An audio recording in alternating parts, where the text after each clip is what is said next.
Hi guys, my name is Debbie Savage and welcome to my channel. I have been wanting to do this video for such a long time and I have been putting it off for one reason or another, but I'm not going to do that because I'm just really excited about the results I had earlier this year. I hope that my video and my tips will help somebody out there who is about to embark their 90-day challenge, and I already want to congratulate you because that is such a huge feat and I did it. It was honestly one of the hardest things I've done in a super duper long time. The 90-day challenge for me was a great way to really instill habits to last a lifetime, because the journey of health and transformation isn't just like a one deal thing. Like, it's something that should last forever, and patterns and your way of thinking and habits that you instill will just be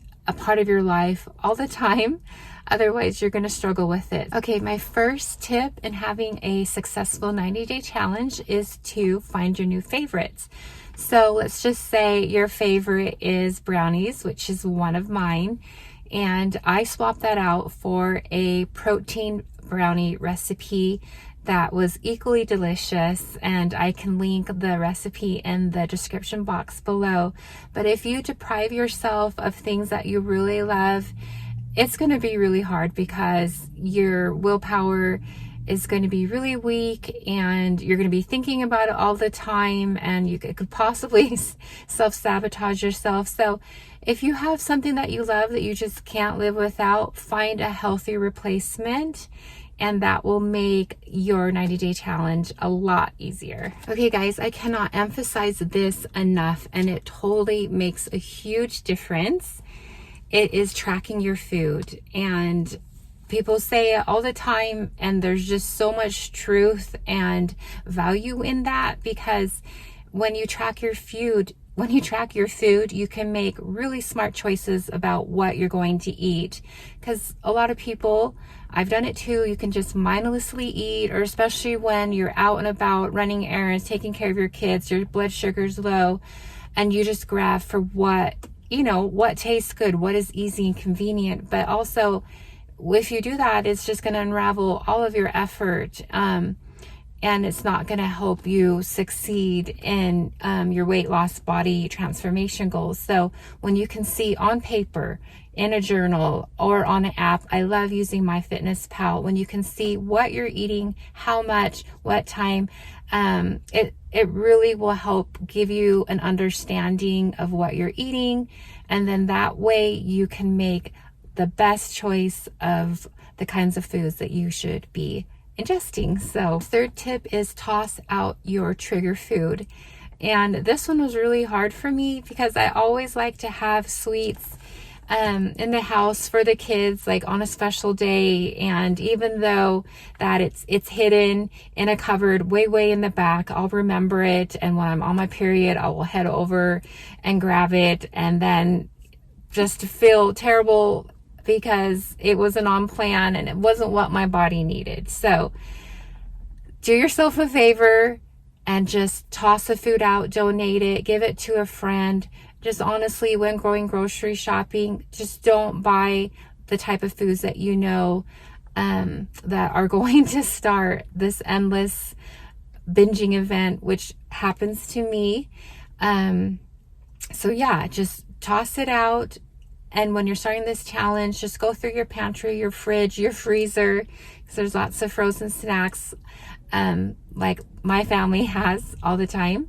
And just make it easy for yourself. Like, set yourself up for success. And when you toss out what you don't need, you don't have it, you don't see it, it's not there, then you don't have to worry about it messing up your plan. Okay, the fourth tip is taking before and after photos. And I think this part is so much fun because 90 days is a long time, and it's a great, it's the perfect time to really establish good habits too. And you want to just celebrate this event. So take those before and after pictures. I find that it's really helpful to wear the same thing, so you can easily gauge your difference.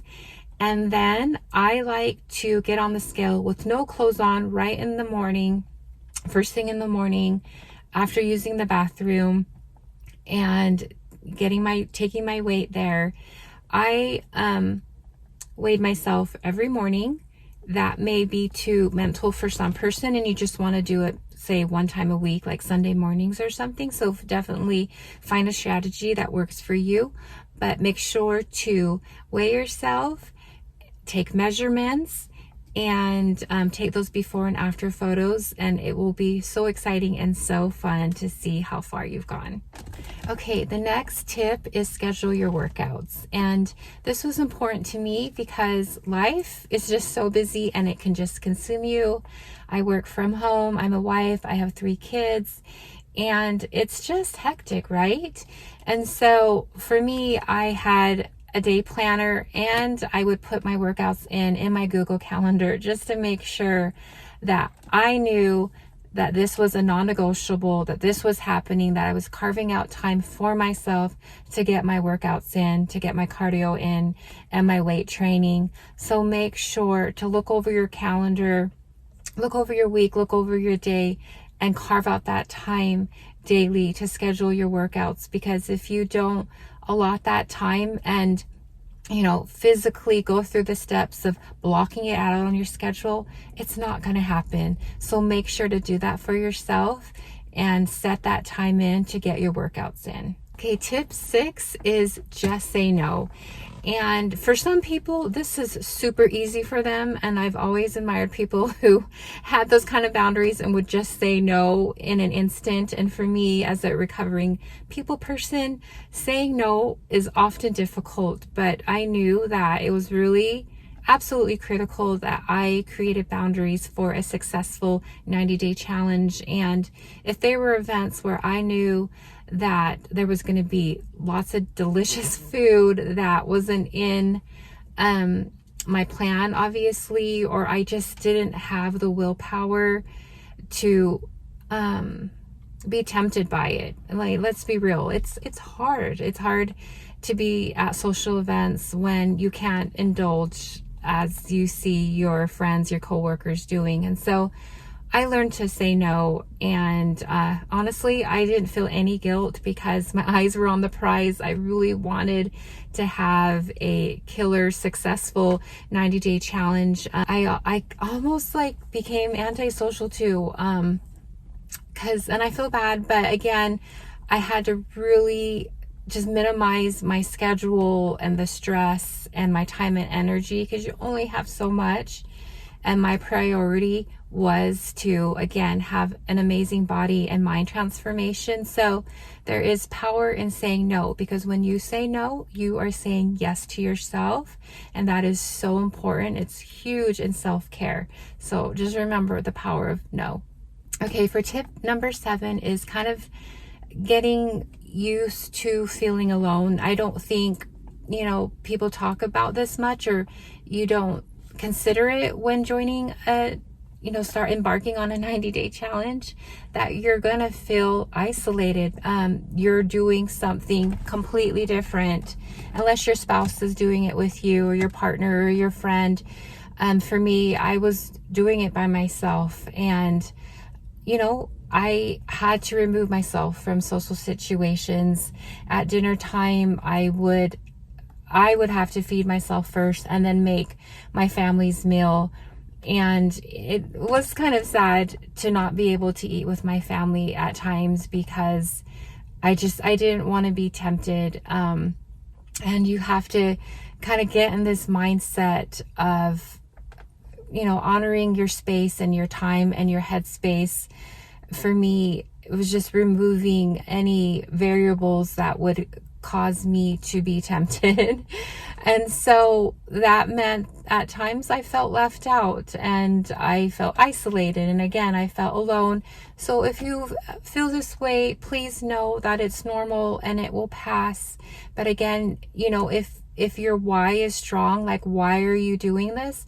Then the sting, it just doesn't hurt as much, right? Because your why is much stronger. My why was getting into the best shape of my life and setting habits and patterns to help me as I age. And I just want to feel great and look great. My why was really, really strong.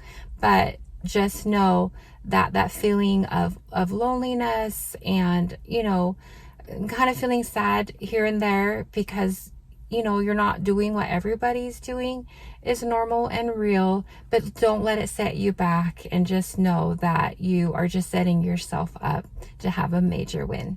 Tip number 8 is stay determined. This is going to be a life-changing journey. That means there's going to be ups and downs. That is normal. There's going to be highs and lows, and you've got to be able to ride it. I would say being committed, staying determined far outweighs motivation, because motivation is fleeting. Like, motivation, I feel like, is linked to your feelings. When you're feeling poopy and tired, achy, whatever, like, you just don't want to do it, right? And believe me, between being exhausted, overworked, stressed, on my period, I also broke my finger during the challenge. Cooking, that's another story.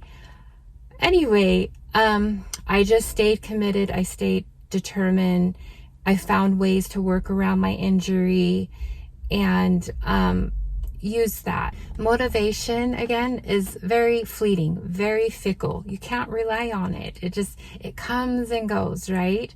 But determination and commitment to a goal is what is going to help you stay anchored to your patterns and a really strong mindset. So please, you know, think about that difference and make that switch of like, oh, you know, I'm not feeling motivated, but I feel absolutely committed to my purpose and to my vision of this 90-day challenge. And that mindset will help you so much.